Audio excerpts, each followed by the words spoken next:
तो पाण्यामध्ये झेप घेतो, तो बाहेर येताना तो मासोळी घेऊनच बाहेर येतो. आलं लक्षात? तसं तुम्ही ज्ञान टिपलं पाहिजे. एखाद्याने सांगितलेलं ते सगळं जे आहे ना ते तुम्ही टिपलं पाहिजे आणि ध्यान धरलं पाहिजे, एकाग्र असला पाहिजे विद्यार्थी. जसा बगळा हा एकाग्र असतो, एका ठिकाणी ध्यान करतो, चित्त त्याचं सगळं एकाच ठिकाणी. त्याचं कुठे असतं चित्त? फक्त मासोळीच पकडायची हे त्याचं एक चित्त असते, हे त्याचं एक ध्येय असते. त्याचं लक्ष फक्त मासोळीवर असते. दुसरीकडे असते का त्याचं लक्ष? दुसरीकडे लक्ष नसते, तर त्याचं फक्त मासोळी असते. म्हणजे एकाग्र असला पाहिजे विद्यार्थी. क्लासमध्ये बसला, मन सगळं घरामध्ये आहे, जमन का? आता तुमचं सगळ्यांचं लक्ष कुठे असलं पाहिजे? मी जे सांगत आहे तिकडे लक्ष असलं पाहिजे. तर आपल्या घरी काय चालू आहे हे चालू, आई काय करून राहिली, माझी बहीण काय करून राहिली, माझा भाऊ काय करून राहिला, असं इकडे लक्ष नाही. एकाग्र असलं पाहिजे चित्त. म्हणजे कागद चेष्टा भगत ध्यान. श्वान निद्रा, झोप घेताना कशी घेतली पाहिजे हे विद्यार्थ्याचं लक्षण आहे. 2 लक्षण सांगितले मी. विद्यार्थी कसा असला पाहिजे? जिज्ञासू असला पाहिजे. एक कसा असला पाहिजे? त्याचं मन कसं असलं पाहिजे? एकाग्र असलं पाहिजे. आलं का लक्षात? एकाग्र मन, त्याचं चित्त असलं पाहिजे, मन असलं पाहिजे. आणि त्याच्यानंतर श्वान निद्रा, त्याची झोप कशी असली पाहिजे? कुत्र्यासारखी असली पाहिजे. नाही तर सकाळी उठून राहिला तुम्ही, पहा किती चांगले पोरा, 6 वाजता तुम्ही प्रदक्षिणा मारता. गावातले काही पोरं 9-9, 10-10 वाजता उठतात, आहे की नाही?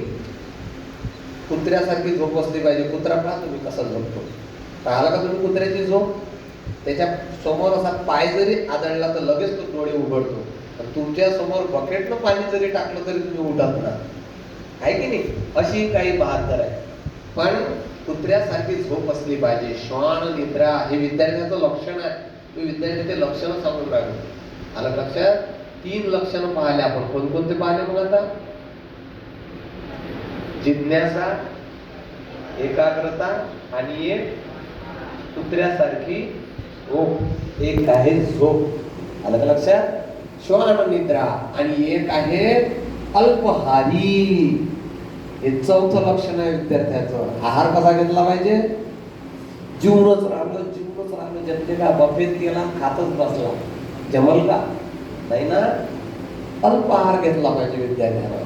अति आहार घेतल्यानंतर हा विद्यार्थी स्थूल होतो, त्याला झोप येते, त्याचं शरीर काम करत नाही, काम करण्याची स्थूलत्व येते त्याला. आलं लक्षात? म्हणून आहार हा विद्यार्थ्यानं मोजका घेतला पाहिजे. अल्पहारी कसा घेतला पाहिजे? आहारी. नाही तर मग 4-4 वेळा, सकाळी नाश्ता, दुपारी जेवण, 5 वाजता मॅगी, आणि अजून संध्याकाळी जेवण. असा आहार घ्यायचा नाही. आहार अल्प घेतला पाहिजे विद्यार्थ्यानं. अल्पहारी. आलं लक्षात? आणि एक आहे गृहत्यागी. गृह म्हणजे घराचा त्याग. तुम्ही घराचा त्याग करू शकत नाही. घराचा त्याग करू शकता का तुम्ही? नाही. पण घराचा त्याग करणं म्हणजे काय? तुम्ही घराचा त्याग नका करू, पण एकांत वास तुम्ही केला पाहिजे. लक्षात घ्या, एकांत वासात तुम्ही अभ्यास केला पाहिजे. तुमची टीव्ही पाहून राहिले, तिकडे अभ्यास करून राहिले, जमन काय?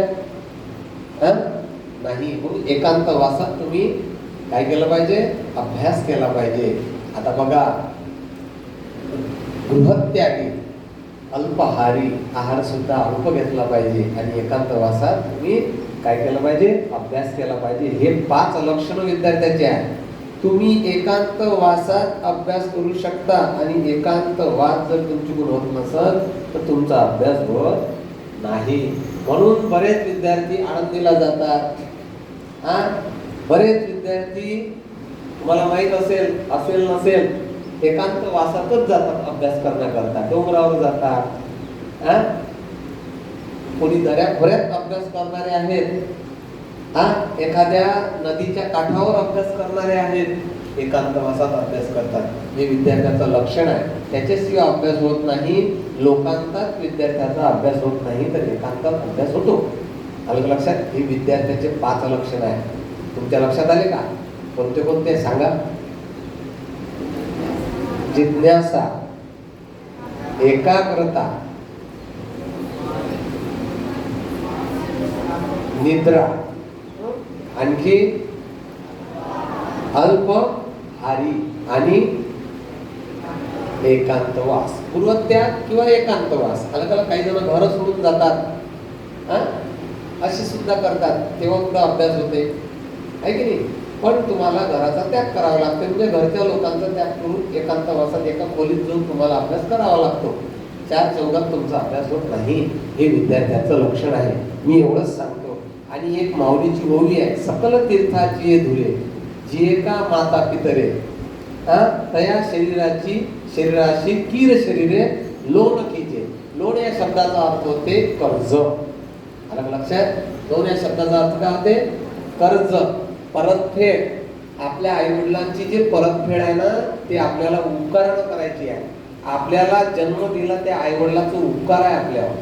अलग लक्षात. आपल्याला हे जे विश्व दाखवलेलं आहे, हे जे जग दाखवलेलं आहे, हे आपल्या आई वडिलांनी दाखवलेलं आहे. म्हणून आई वडिलांसाठी सकल तीर्थ म्हणजे सगळे तीर्थ आई वडिलांच्या चरणाजवळ आहे. रोज तुम्हाला सांगत असेल की आई वडिलांना तुम्ही नमस्कार केला पाहिजे कुठल्या बरोबर, आहे की नाही. तुम्हाला सांगतात ना, तुम्ही आतापासून जर कराल तर पुढे लाजार नाही. लहानपणापासून जर नेहमी तुम्ही आई वडिलांच्या पाया पडत राहिले तर तुम्हाला कुठल्याही गोष्टीची लाज येणार नाही. पण थोडे मोठे झाल्यानंतर मात्र तुम्हाला लाज येईल आणि तुम्ही मग आई वडिलांच्या पाया पडणार नाही. म्हणून आतापासूनच सवय ठेवा की कुठेही बाहेर जायचं असलं किंवा रोज आपण आई वडिलांना नमस्कार केला पाहिजे. तुम्हाला माहित असेल पुंडलिकाला देव भेटायला आला, याचं कारण काय? फक्त आई वडिलांची सेवा केली म्हणून. आलं लक्षात. पुंडलिका पापी होता. एक कुक्कुट स्वामीचा आश्रम होता, छोटीशी गोष्ट आहे. आणि त्या आश्रमामध्ये, त्या आश्रमाच्या समोरून पुंडलिक जात होते. पुंडलिक माहित आहे तुम्हाला? ज्यांच्यामुळे एवढं मोठं भगवान विठ्ठल तिथं उभे आहे, ते पुंडलिक. कुक्कुट स्वामीच्या आश्रमापासून जात असताना पुंडलिक हा आधी खूप पापी होता, दुराचारी होता, आई वडिलांना त्रास देणारा होता सगळं. आणि जात असताना त्याला तिथून 3 काळकुट्ट स्त्रिया जाताना दिसल्या कुक्कुट स्वामीच्या आश्रमामध्ये. आणि पुंडलिकाने ते मोठ्या कौतुकानं पाहिलं. जाताना त्या काळकुट्ट होत्या, पण येताना मात्र त्या खूप सुंदर दिसत होत्या.